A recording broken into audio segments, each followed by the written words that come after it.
యోబు 37:5.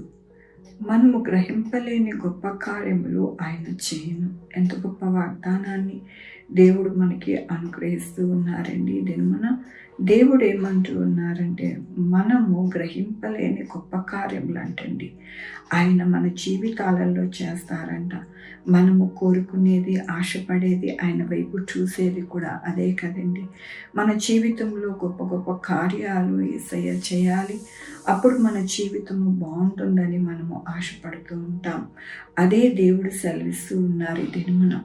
నేను గొప్ప కార్యాలు మీ జీవితంలో చేస్తాను, మీకు ఆశ్చర్యకరముగా అన్ని విషయాలలో నేను గొప్ప కార్యాలు చేసి మిమ్మల్ని ఎంతగానో ఉన్నతమైన స్థానములలో నిలవబెట్టి మీరు ఎంతగానో వర్ధిల్లుతారని దేవుడు సెలవిస్తూ ఉన్నారు.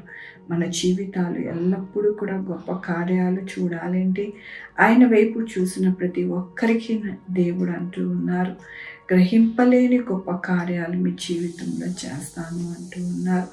అంటే దీని అర్థం ఏమిటి అంటే, మన ఊహకి అందని రీతిగా మనము గొప్ప కార్యాలు మనము చూడబోతూ ఉన్నామని దేవుడు సెలవిస్తూ ఉన్నారు. కాబట్టి మనం ఒక జీవితాలలో ఎల్లప్పుడూ కూడా దేవుణ్ణి మనము ఆరాధిస్తూ, పూజిస్తూ, ప్రార్థిస్తూ మనము గడుపుతూ ఉంటే కనుక మన జీవితాలలో గొప్ప కార్యాలు చూడడానికి దేవుడు మనకి సహాయం చేస్తారు. దేవుని యొక్క వాక్యంలోని ఆయన పగటి వేళ యెహోవా తన కృప కలుగజేసి ఆజ్ఞాపించాను, రాత్రి వేళ ఆయనను గూర్చిన కీర్తనలు, నా జీవితదాత అయిన దేవుని గూర్చి ప్రార్థనయు నాకు తోడుగా ఉండును. అవునండి, మన జీవితములలో ఎలాగా ఆయన యొక్క కృప, గొప్ప కార్యాలు జరుగుతాయి అని అంటే, గొప్ప గొప్ప కార్యాలు దేవుడు చేసినప్పుడు మనము ప్రార్థిస్తాము, ఆయనని కీర్తిస్తాము. మనము ఎల్లప్పుడూ కూడా ఆయన మనకి తోడుగా ఉన్నారని మనము ఎంతగానో ఆరాధిస్తాము.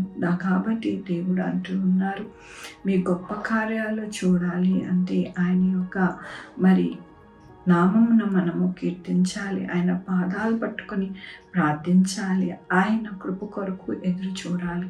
అప్పుడు మన జీవితాలలో గొప్ప కార్యాలు మనము చూస్తామని దినమున దేవుడు సెలవిస్తూ ఉన్నందుకు దేవుడికి వందనాలు చెల్లిస్తూ ఉన్నాను. ఈ దినమున పుట్టినరోజు, పెళ్లి రోజు, అనేక శుభదినములు చేసుకుంటున్న వారందరికీ కూడా నిండారుగా శుభాకాంక్షలు తెలియజేస్తూ ఉన్నానండి. మీ జీవితంలో దేవుని యొక్క కృప, ఆయన కాపుదల, ఆయన భద్రత, ఆయన యొక్క ధననిధి మీకు అనుగ్రహింపబడునుగాక. ప్రార్థించుకుందామండి. యెహోవా దేవా, నా తండ్రి, నా ప్రభువా, మీ కృపా కనికరాన్ని బట్టి నీకు వందనాలు, స్తుతులు, స్తోత్రం చెల్లించుకుంటున్నాను. నేను మా జీవితాలలో గొప్ప గొప్ప కార్యాలు మేము చూసేలాగా మాకు సహాయం చేయండి నా ప్రభువా. నాయన మేము గ్రహింపలేని గొప్ప కార్యాలు నాయన సహాయం చేయండి నా ప్రభువా. నాయన నా తండ్రి, అలాగే ప్రభు ఇదేమో నా పుట్టినరోజు, పెళ్లి రోజు, అనేక శుభదినాలు చేసుకున్న వారందరినీ దీవించండి, ఆశీర్వదించండి ప్రభు. మా కొరకు ప్రార్థించమన్నవారిని, వారిని, వారి బిడ్డల భవిష్యత్తుని, వారి ఆరోగ్యములు, వారి చేయి పనులు, వారి ఉద్యోగములు, వారి వ్యాపారములు అన్నీ తోడై ఉండండి నా ప్రభు. Sugar, BP, thyroid, heart problem, kidney problem, AIDS, cancer, బలింత, పెరాలసిస్, శరీరంలో ప్రతి విధమైన ఆరోగ్యాన్ని తీసుకుని స్వస్థపరిచే యెహోవా నేనన్నారు నా ప్రభు. సహాయం చే 190 దేశములకి నాయన తోడై ఉండండి. ఎటువంటి వైరస్ కానీ, ఎటువంటి అనారోగ్యాలు కానీ ఏమీ లేకుండా నా ప్రభు ప్రతి దేశం కూడా నాయన మంచిగా నాయన నా తండ్రి ఆర్థిక అభివృద్ధితో ఉండులాగిన సహాయం చేయండి నా ప్రభు. నాయన నా తండ్రి, ప్రతి ఒక్క పౌరుడికి నా ప్రభు మంచి ఉపాధిని అనుగ్రహించండి నా ప్రభు. దూర దేశాలకు వెళ్ళి నా ప్రభు కష్టించకుండా తను ఉన్న ప్రదేశంలోనే నాయన మంచిగా అభివృద్ధి చెందడానికి సహాయం చేయండి నా ప్రభు. బిడ్డలు రాకపోకలను తోడై ఉండండి, ఎగ్జామ్స్లో తోడై ఉండండి.